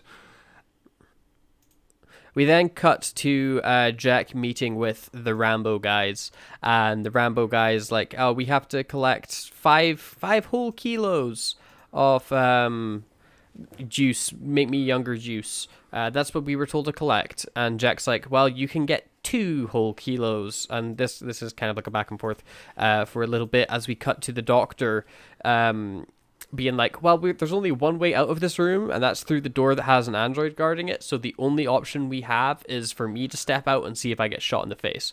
Because you said that they only shoot humans. I'm not a human. Let's see if the android is smart enough for that. And he steps out through the door, and we get some fantastic shots of the android. Some like smash zooms in and everything as it's scanning the doctor, and we see his 2 hearts, which I thought was really impressive for Classic Who. You know, we actually we get like a scan of his body, and we see his 2 hearts, and the android decides not to kill the doctor, and it's a fantastic little sequence. It's very cool. Yeah. So the android, the 2 hearts was made by Andrew Rose, and it was a costume piece using metallic material, and it fit around Davis in like a life jacket. And obviously they just changed the filter in the camera to make it look like it was a point of view from the robot. Going back to the music score and just the zoom ins, it's not just a zoom in. It goes to the beat of the music. So every time it goes something like dun dun dun, and it goes in every time. It's really cheesy, but I dig it. I really like it. It's brilliant, and it's like a level of stylization that I wish Classic Who did a lot more. You know, where it's like experimental and fun and a bit silly, but it fits without breaking the format too much. Yeah, and going back to the scene where Jax is meeting up with the gun runners, when Stotts runs in, the camera follows him. It's handheld. It's handheld camera time, and I really love the handheld camera in this episode. It really gives a different sense of atmosphere when, you know, if it was just on a tripod, it feels like it's more lively.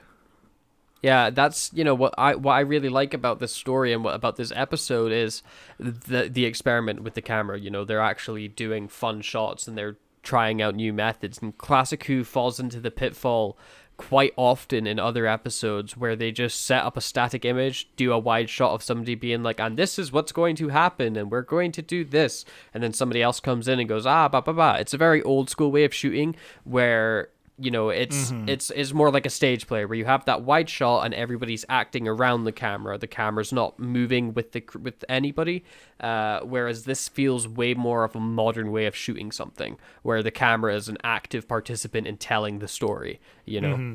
It reminds me of when we did Terror of the Autons recently, and the camera is focused on we're at the radio the radio base, whatever you want to call it. Radio tower, yes. Yes. And the Doctor is picking up something from the floor, and then somebody walks into the room, and it takes like 40 seconds for them to cut to the man that just walked into the room. Yeah.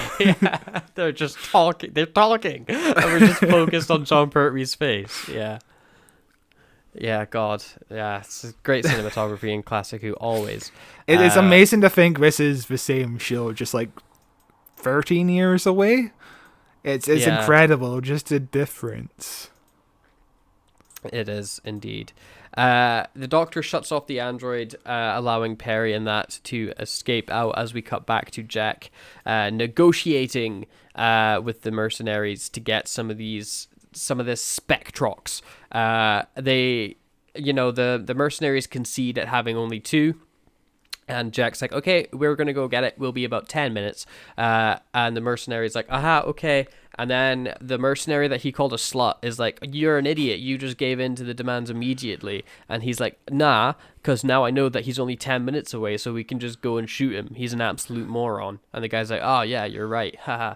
Which, if you're Jack, why wouldn't you just bring the 2 stuff with you and be like, this is all you're getting. Take it or leave it. I feel like that would be an easier way of doing this sort of deal, rather than being like, how much do you want? Okay, let me go pop in the back and get it for you.